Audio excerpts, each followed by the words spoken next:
बामले साहब क्या कहेंगे, किस तरह से आज यहाँ पर प्रांत कार्यालय के सामने जो टोरेंट विरोधी समिति का जो धरना है, क्या कहेंगे इसको लेकर? टोरेंट से पूरे भिवंडी के लोग परेशान हैं और लगातार हम टोरेंट के खिलाफ में ये लड़ाई जो है वो लड़ रहे हैं। तो आज हमने फिर से एक बार ये लड़ाई को कंटिन्यू करने के लिए आज इधर धरने का आंदोलन रखा है। और मुख्य मांग जो है उसके अंदर हम कर रहे हैं कि 200 यूनिट जो है हमको फ्री होनी चाहिए, सरकार ने करनी चाहिए। क्योंकि आंध्र में, तमिलनाडु में, कर्नाटक में, दिल्ली में ये है, तो यहाँ पे भी होना चाहिए।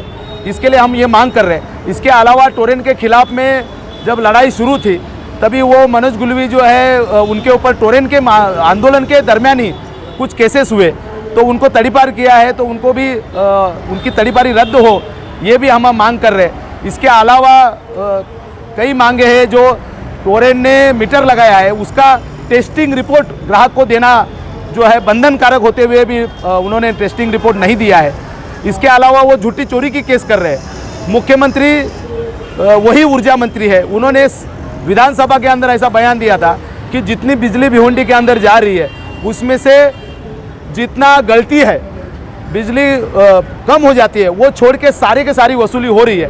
तो वो अगर 100% वसूली अगर हो रही है तो कहाँ से चोरी हो रही है? फिर ये सारी चोरी जो है झूठी केसेस है वो करके ये टोरेंट वाला जो है पैसा कमा रहा है। ये सारे लोगों के, ये सारी मांगों को लेके आज हम यहाँ पे धरना कर रहे हैं। मुझे बिल्कुल अपेक्षा है कि प्रांत अधिकारी हमारा सुनेंगे, हमको थोड़ा रिलीफ देंगे।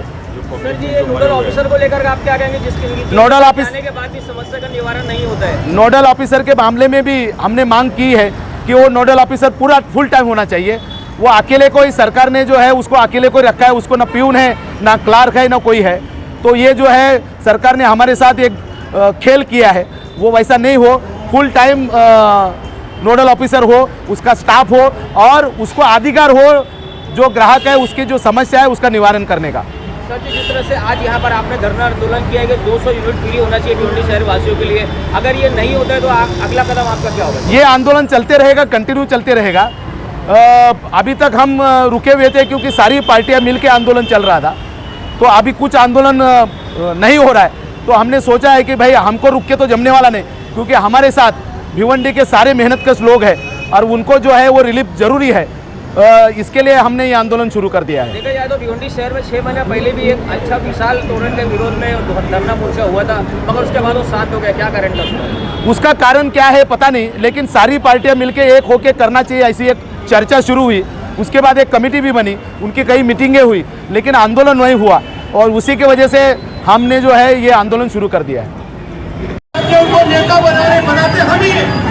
वो भीख मांगने साल में 5 साल में एक बार हमारे पास आते हैं, वो मौका होता है जो हमें इस्तेमाल करना है। मैं ये बोलता हूँ आज इस आंदोलन में एक नया आंदोलन आपसे हमने शुरू करना चाहिए।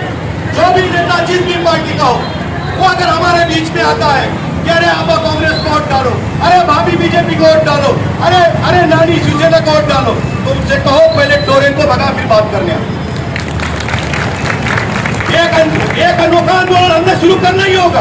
पहला एजेंडा ये होना चाहिए कि टोरेंट को भगा फिर वोट ले लिया। अरे ये क्या बात होगी?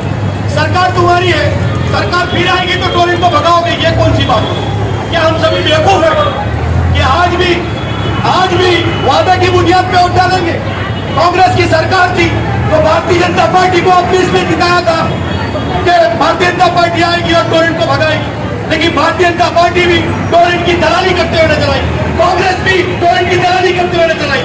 तो आपको क्या करना चाहिए?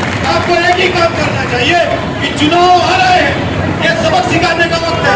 ये लोकसभा विधानसभा चुनाव एक माध्यम है टोरेंट को भगाने का, मेरा ऐसा मानना है। और इस माध्यम को आपने इस्तेमाल करना चाहिए। वोट लेने से पहले उन नेताओं से संवाद करना चाहिए कि टोरेंट को अगर भगा